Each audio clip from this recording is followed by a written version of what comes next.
reacts with the phosphate. It is just reversible reaction. ADP reacts with a phosphate.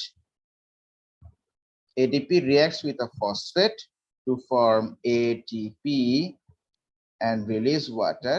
আর এই রিঅ্যাকশনটা হওয়ার সময় the energy is taken in. Energy is taken in. কি ঠিক আছে কিনা বলো? This is how ATP is ATP কে ভাঙা হয় আর ATP কে তৈরি করা হয়। আচ্ছা ঠিক আছে, তাহলে এই ATP হচ্ছে আমাদের বডি এনার্জি ব্যাটারি, কারণ আমাদের বডিতে যেখানেই এনার্জি দরকার সেখানেই ATP কে নিয়ে যাওয়া হয়, মানে যেখানে ATP পাওয়া যাবে সেখান থেকে ATP কে নিয়ে যাওয়া হবে। কোথায় বলতো? যেখানে আমাদের বডিতে কি এনার্জি, বলো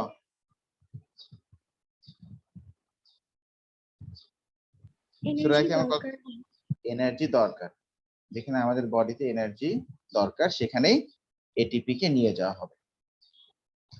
আচ্ছা, এখন এটিপি এর স্ট্রাকচারটা কিরকম আমাদের একটু হালকা এটিপি এর স্ট্রাকচারটা জানতে হবে। ATP is a type of nucleotide. ATP is a type of কি বলতো? ATP is a type of nucleotide. তা এটিপি স্ট্রাকচারটা কিরকম? এরকম একটা সুগার থাকবে, সুগার মলিকিউল থাকবে 5 কার্বন সুগার, আমরা এটাকে বলছি রাইবোজ সুগার। 5 কার্বন সুগার তো পেন্টোজ সুগার আমরা বলতে পারি। আর সেই পেন্টোজের একটা টাইপ হচ্ছে রাইবোজ। পেন্টোজ 2 রকম, তার মধ্যে একটা টাইপ হচ্ছে রাইবোজ। তো এই সুগারের সাথে একটা অর্গানিক নাইট্রোজেন বেস অ্যাটাচ থাকবে, which is adenine, আর এর সাথে you will find that 3 phosphate molecules সেখানে অ্যাটাচ থাকে।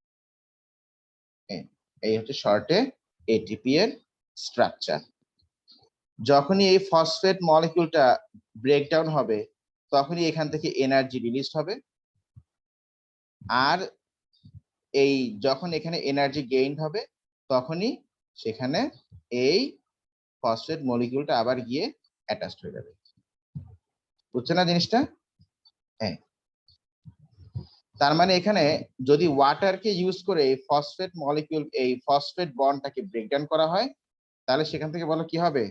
এনার্জি উইল বি কি রিলিজড, তাই না? বলো। জি স্যার। যদি ফসফেটটাকে